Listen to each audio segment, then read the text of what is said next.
Hi and welcome back to the Citizen channel, my talking point show, subtitled The Story of the Game, chapter and verse, if you like, on our game Luton Town 2, Manchester City 6. So a bit like the 1961 game, but it lasted longer and it wasn't abandoned. And yes, a bit like the 1961 game, one of our players scored 5 goals. Okay, I'll leave that with you because, yes, please check out my Luton the FA Cup years, any problem on that. But there is some serious doubt about one of Mr. Law's goals that was really probably an own goal, but no one wanted to admit it in those days. And without television replays, who knows? But hey, there you go. It doesn't matter. We won 6-2 at Kenilworth Road. We'll get on with this because there's a lot to get through. FA Cup, 5th round, of course, so we're into the quarterfinals. Please check out my player rating show, which is already out there as well. Some interesting ratings. And even I've got a flush of blood and give someone top marks. There you go. I'll let you decide who that was. Right, so please let us know your comments. Let us know your thoughts. Push those buttons. Great to have you on board. Spread the word, of course. Everything City, past, present. And as long as I can keep going, so join with me and hopefully I can inform and entertain if I can in some ways and cause eruptions as well. Dennis Law only scored 5. I'm telling you that now, so don't get on your high horse. But hey, let's argue it out with Dr. Gary James. We'll see what he says anyway. But the record books doesn't really include it anyway, so it don't matter. So please give us your comments. I will respond and give you a like, and if you give me a like and City a like for 6 wonderful goals last night, and 2 Luton a like as well for not playing too badly last night, not overly physical. So be great to hear from you. Right, Pepsi 11, 4 changes to Bournemouth. I got a feeble 6 out of 11, which wasn't bad. I saw some people on social media got about 5 right, so I did better than that. But I'm happy because it meant Pep went strong, and I wanted him to go strong. So my Pepsi 11, obviously my Pep head wasn't working, but who knows what Pep thinks. Ortega, Walker, Stones, Akanji, Aki, Kovacic, Nunes, De Bruyne, Bernardo, Grealish and Haaland. Now that was a strong team. Subs Ederson, Diaz, Doku, Rodri, Alves, Gomez, Foden, Bob and Lewis, and that's a strong bench as well. Luton 2 changes to their last thrashing by Liverpool. Krul was an interesting one, who on the night, I'll say it now if I don't mention it too much, showed that his age is catching up with him. Some good stuff, some poor stuff, and that's what you expect from a goalkeeper at the end of his time, if you like. Krul, Ogbonna, Burke, Mengi, Bell, Doughty, Barkley, Clark, Chong, Woodrow and Morris. Story of the game, chapter 1. Haaland screws it in. He certainly does. Only 4 minutes on the clock. An early City goal, eh? We thought they'd gone into the dim and distant past, didn't we? Nunes, great. Cut inside from left. Released KDB onto the left-hand side of the area. Pulled it back to Haaland, who was onside. I think they were checking whether he was off. Sorry, no, that was the one later on, wasn't it? But he pulled it back to Haaland. The ball was a little bit behind him, so he had to sort of screwed it into the ground. It might look a little bit lucky on slow motion, but I thought he took it pretty well. Krul couldn't do anything about it. So all credit to Haaland, but a nice move, a nice ball by KDB, and of course a good ball initially by Nunes. Chapter 2, Luton are not giving in, that's for sure. 7 minutes, chances in quick succession, a couple for Carlton Morris. First one becomes an Alfie Doughty cross, or they're both from Alfie Doughty, and he fresh-aired the first. And that was where Aki managed to get a block in. It could have been 1-1 to deny him his second.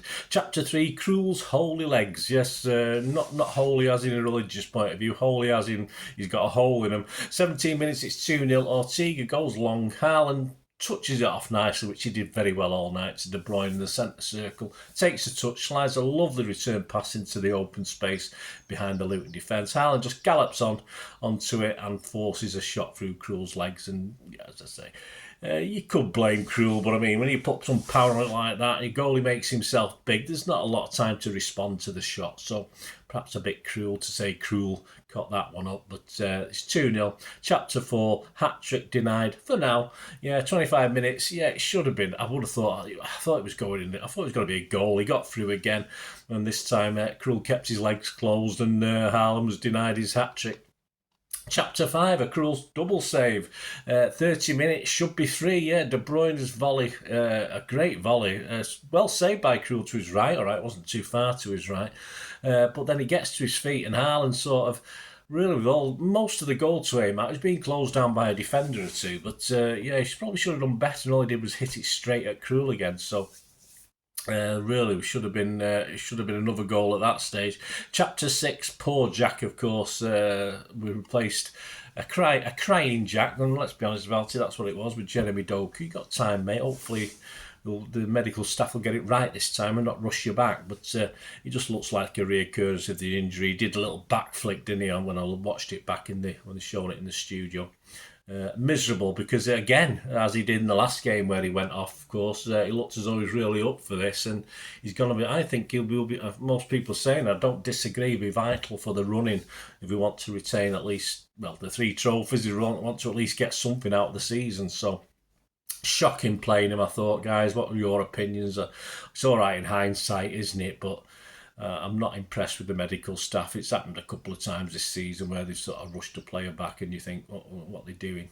I'm not happy. And they did it with KDB last season, of course, under desperate circumstances because we were going for the treble. But to leave him all close season without an operation and then get an injury first game of the season, something wasn't done right there for me. Anyway, on to the Chapter 7, a hat-trick double. Yes, it was a hat-trick because Early got his hat-trick and, of course, KDB got a hat-trick of assists. A great through ball again on that. Lots of space, which Luton gave us, playing that high line. It's probably no wonder they're struggling at the bottom of the table. But this time, Haaland dinked the ball over Krul perfectly. VAR took about 20 minutes to check it, but it was onside. And then Chapter 8, just as you think we're going to go in 3-0 at half-time, make loads of changes early in the second half, it's 3-1. Barkley flicked a lovely ball through to Clark to 25 yards from goal. You can't do anything about this. So it's not, there's no defensive error as such. Bernardo Silva was trying to get to him, but of course he couldn't, and he passed the ball to one side. So you can't say Bernardo was at fault, and he put his ball on the right and just curled a spectacular effort into the top corner. Ortega just routed to a spot. He couldn't do anything about it, and all of a sudden they've got a lifeline, haven't they? Half time, super goal denied City a comfortable margin. I wrote at the time, if Luton can grab a second second goal, it's game on. City need to keep on it. So that was my thoughts at half time. Into the second half, yes, disaster. Were you panicking a little bit? Yeah, perhaps a little bit. Chapter 9, double wow Clark. Yes, it's 3-2.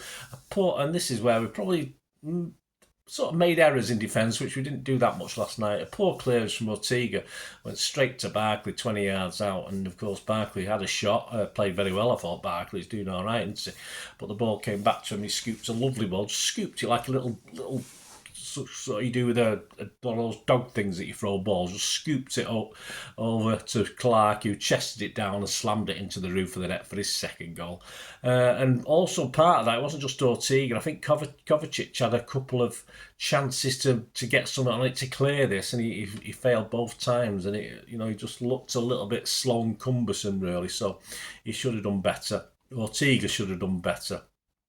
Someone mentioned, I think Aki could have done better. Oh, sorry, Akanji might have done something as well, but I didn't notice that one. But certainly Ortega and Kovacic. But it's 3-2, game on. So we had to sort of calm our nerves very quickly. Unfortunately, we did, because Chapter 10, for their jolly good fellows, of course, because it's 4-2. Walker puts a lovely pass, little simple but lovely pass through that put De Bruyne in the clear on the right. He looked up and just slid a low cross. Haaland was onside, keeping behind him. That took, of course, Krul can't get, he's in no man's land, and Haaland just slots it into the goal. So 4 goals, 4 assists, there you are, for their jolly good fellows. Yeah, 55 minutes, 4-2. Chapter 11, Holy Legs Part 2. Again, he can't keep his legs shut, this bloke, can he? 58 minutes, Bernardo plays a simple pass to Haaland on the edge of the area. Haaland sort of battered a low shot that went straight through Tim Krul, holding his legs again. Oh, he certainly has got one now. But there you go, yeah, I think that was probably harder than the first one, but again, Krul showing his age, I think, or showing his coming to the end of an illustrious career. Chapter 12, Ortega double save. Yeah, they still kept at it. All credit to Luton. 64 minutes. Barkley draws a terrific fingertip save from Ortega with the curling shot towards a far corner. And Ortega had to block a shot just a few seconds earlier as well. And from the resulting corner, I just thought it was going to nestle in the net. It sort of, Barkley got something on it. It hits the chest of Chong, who's literally 2 yards out, and of course goes straight back into the hands of Ortega. You need a little bit of luck in football, don't you? Not that I would have been panicking too much if that had gone in, because I just assumed at that stage we'd score for fun, but hey, it would have put the cat amongst the pigeons again. Chapter 13, bloody hell, Cover scores. Yes, enjoy these guys, because they're as rare as rocking horse poop, these. I just hope he doesn't suddenly start shooting from every distance now he's got one. 72 minutes, it's 6-2. Kovacic runs onto a clever pass from Stones, wobbles, as that's what it did, the sort of ball deviated in the air. Pass Krul from 25 yards. So enjoy, because he doesn't score many guys, so don't get overly excited unless he's suddenly going to change. He's not a young lad, is he? So, but who knows? Perhaps he's been working on it in training. 76 minutes, 4 subs came on, of course. Bob, Alvarez, Lewis and Gomez. Surprisingly, KDB didn't go off, which did surprise me, because he was running on empty by the time he went out to the wing towards the end of the game and just tried to walk around, and who can blame him? Off went Stones, Bernardo, Aki and Haaland. So just the 5 goals for Haaland. No chance to break a record again, but hey, never mind. Chapter 14, bloody hell, Doku. 80 minutes. Doku jinks in beautifully, as he does. Leaves the Luton defence, gets a bit of room to shoot, and he does, but when you just think he's going to nestle in the top corner, it just goes high and wide. Unfortunate. Chapter 15, Argentinian Blues. Yes, Alvarez has come on, of course, one of the subs. Almost for Alvarez, but a good save by Krul this time.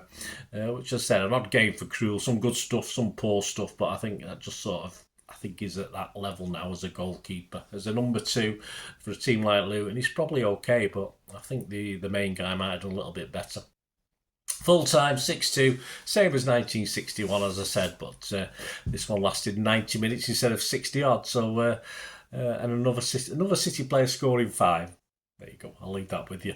Anyway, summary, and I don't care if he come on, he scored 6. He didn't score, he scored 5. Summary, credit to Luton, brave but punished mainly by our big lummox, of course, who turned into what we expect him to be, a prolific goal scorer. I think the guy who was marking him, I can't remember his name now, odd name, just not made it easy for him, but I don't think he knew how to play Haaland. I think you got to be a bit cleverer with Haaland and let him have a bit more room to have the ball so that he can actually miscontrol it a little bit. But this guy was so tight to him. Haaland could lay off things, could bully him off it, could get into space behind him because he was right next to him. He wasn't giving him a yard or two. So, yeah, great display by Early.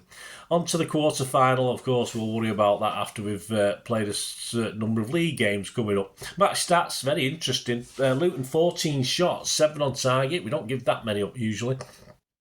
Probably Villa, the last game that we give that sort of many chances up. 17 for us, 15 on target. There you go, that's pretty amazing. If we do that every game, we'll stroll the treble this season. Probably won't. Possession 58%, passes 370, only 58% possession. Well done, Luton. Passes 377 to 521. Pass accuracy again, low for City, only 86%, which is low for us. Not our lowest, but low. And Luton's was 82%, so not far behind. Foul 7 by them, 4 by us.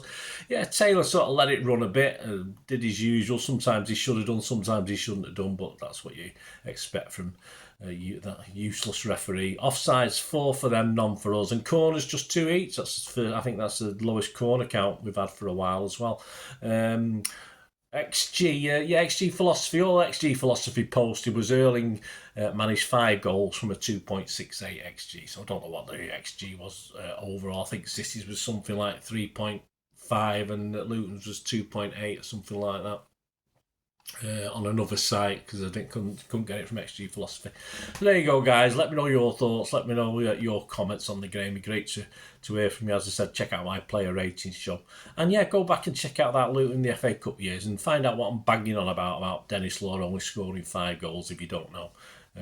Yes, there is definitely a a move towards the fact he did only score 5, but one was an own goal. But you don't admit to things like own goals, so the guy who scored the own goal was quite happy for Dennis Law to claim it. But it doesn't matter because it all got written from the record books anyway. But an interesting little story anyway. So check that out, Luton, the FA Cup years. There'll be a link on screen or in the comments below. So have a look at that. Right, yes, coming soon. Yeah, it's United, isn't it? It's Hemlock down the road. The Premier League years, of course, will be out on Thursday, so have a look back at one okay game and 2 very good games for us played over the Premier League years. And, of course, my match preview for the derby will be out on Friday of this week. My Pepsi 11, interesting. I've got about 5 players to put into the team and 3 to take out, so I'm not, I say unless we're playing 13 players, I'm gonna have to chop a few out of there, but we'll see. Have a look at that and see what. Let me know what your Pepsi 11 will be for this big derby coming up this week. Well, they're all big games, aren't they? Thanks for watching, guys. Until we meet again. That's one thing, don't please stay safe, Blues. Come on, City. Bye for now.